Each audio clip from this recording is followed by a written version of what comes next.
Jadi yang pertama, saya ada acara di Banyuwangi beberapa lokasi. Salah satu lokasi bintang tamunya Farel. Itu lokasi saya terakhir sebelum saya ke Bali.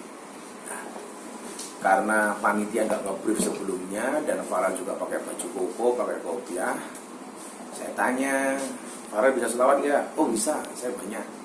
Selawat apa nak? Apa bisa? Udah terserah yang kamu paling nyaman. Akhirnya dia selawat Sallallahu Alaihi Muhammad. Nah, setelah itu saya tanya, Farel bisa ngaji nggak? Karena kan selawatnya bagus tuh, tak pikir kan muslim. Dia bisikin saya, nggak bisa. Loh, nggak bisa gimana? Harus pintar ngaji dong, kamu punya nikmat dari Allah. Selesai dia nyanyi lagu dibanding-banding, aja dibanding-banding, panitia ngasih saya secari kertas. Biasanya dari panitia itu adalah himbauan untuk minta infak ke jamaah, kotak infak keliling itulah. Orang bilang, ini panitia cerewet lagi nih, pasti ngomong kotak infak.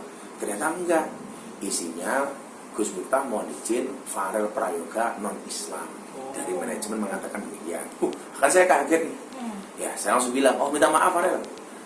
Terus dia tanya, lah kamu agamanya apa? Dia jawab privasi. Jawaban dia privasi. Nah, akhirnya saya bilang, ya udah deh, kamu nggak perlu tahu agama kamu apa, tapi apapun agama kamu, tolong kamu jadi hamba Tuhan yang taat. Nggak ada yang salah kan? Apapun agama kamu harus taat. Apalagi kamu hari ini banyak nikmat, terkenal, kamu sudah banyak nikmat, kamu harus menjadi hamba Tuhan yang taat. Apapun agama kamu. Nah, sampai di situ saya nggak ada persoalan ya. Sampai kemudian besok ada orang yang mengomentari tentang bahwa jawaban Farel keren deh, privasi. Saya nggak ada urusan mau jawab privasi, itu hadiah lah. Kalau saya pribadi, agama saya bukan privasi. Buktinya apa? Dalam KTP ada kolom agama dalam KTP. Kalau memang agama itu privasi, kenapa ditulis di KTP kan? Kalau saya, agama itu bukan privasi. Privasi itu ibadah. Bedakan kan? Kalau agama bagi saya harus saya declare. Karena waladhi arsala Rasulullah biluda wa dinil haq liyudhirahu ala dini kulli. Harus saya declare. Kalau soal ibadah itu kalau saya privasi. Yang menjadi persoalan bukan itu gitu. Setelah rame banyak beredar video Farel sholat. Nah, itu muncullah itu. Makanya rame kan sampai trending macam-macam. Dan saya mendapatkan banyak kritikan, itu kan muslim, kenapa dikatakan non-Islam? Satu, saya mendapatkan kertas itu dari panitia. Kemudian kemarin saya ada acara dengan Cak Imin yang Menteri Daerah Tertinggal Gus Halim itu kaget dengan pinternya Farel sholawat, kemudian bertanya sama manajemen, dijawab juga non-Islam. Kelihatan seperti itulah. Saya nggak ada urusan kemudian dia non-Islam atau tidak, tapi saran saya satu lah, terutama kepada manajemennya lah, sebagai orang yang mungkin lebih dahulu ya terjun di dunia media, ya saya pikir jangan sampai kemudian ada kesan manajemen itu memanfaatkan banget si Farel. Katakanlah umpamanya ini supaya namanya terus naik, kemudian dengan bikin isu-isu seperti ini, kasihan gimmick, kasihan Farelnya. Kalau saya, bahwa Farel itu harus dijaga, dia anak kecil. Tapi kalau begini kan jadi kemudian ada pemberitaan Gus Miftah intervensi agamanya Farel. Ingat ya, acaranya pengajian.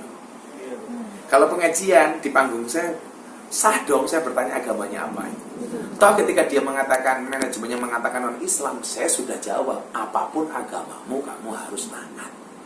Kenapa kemudian ada framing seolah-olah saya intervensi agamanya Farel dan trending gitu loh. FYP di mana-mana. Kalau saya kemudian apapun itu saya hormati, kalau memang agama itu privasi walaupun saya tidak sepakat.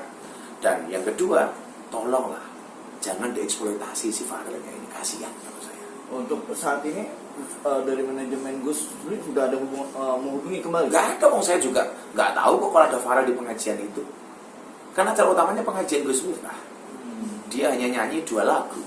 Bahkan saya bilang, Farel ini udah malam, ikut bertahan pengajian atau pulang saja. Oh bisa ada ulangan, ada ujian. Ya udah kamu pulang saja.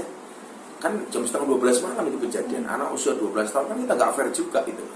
Walaupun menurut saya juga panitia agak miss, harusnya dia ngomong dari awal. Kalau memang Farel ini seorang non-Islam umpamanya. Artinya Gus sempat mencari tahu juga ya kepada para sahabat atau para ulama juga ya. Saya nggak ikut campur. Ketika diajak privasi ya sudah. Kan agak menjadi ramai kemudian ketika ada beberapa orang yang mengatakan bahwa jawaban Farel keren nih, privasi. Privasi. Kan rame gara-gara itu saja. Tapi Nah, kalau saya ditanya, Gus, apakah agama privasi? Kalau saya no. Kalau saya agama harus diklir bahwa ibadah itu privasi, ya. Kalau Tapi saya, sekarang malah ada satu video yang Farel itu sampai komat di belakang. nah makanya. Ini. Tapi saya kemarin baru mendapatkan persaksian dari Caimin yang adiknya jadi menteri, kakaknya jadi menteri di daerah tertinggal. Waktu itu depan aku non Islam. Baru kemarin saya ketemu dengan Caimin mengatakan seperti itu. Lah Caimin itu posting selawatannya si Farel dalam rangka apa? Loh, orang non Islam saja bersolawat. Nah, masa kita enggak? Tujuan Caimin di situ sebenarnya. Saya baru tahu kemarin. Sekali lagi, saya nggak ada urusan dengan agamanya Dek Farel, apapun agamanya, saya nggak akan intervensi. Tapi jadilah hamba Tuhan yang taat. Kalau saya poinnya itu saja. Berarti sangat disayangkan di manajemennya Farel ya? Ya, kalau kemudian memang ada indikasi ke sana, saya menyayangkan itu. Ya kan sebenarnya kalau dijawab dari awal, saya Muslim, saya non Islam, tegaskan selesai kan, tidak kemana-mana kan. Ini kan menjadi kemana-mana karena nggak ada ketegasan itu saja. Gus, tapi sempat berbicara juga nggak sih ke pihak keluarganya Farel pada saat itu? Enggak, karena begitu dia jawab privasi ya sudah. Apalagi posisinya saya menjaga dia karena udah terlalu malam. Posisi dia naik panggung sudah jam 11. Dia nyanyi sekitar jam setengah 12 mau nunggu saya pengajian sebentar. Setelah itu saya minta untuk pulang. Jadi itu kejadian sebenarnya.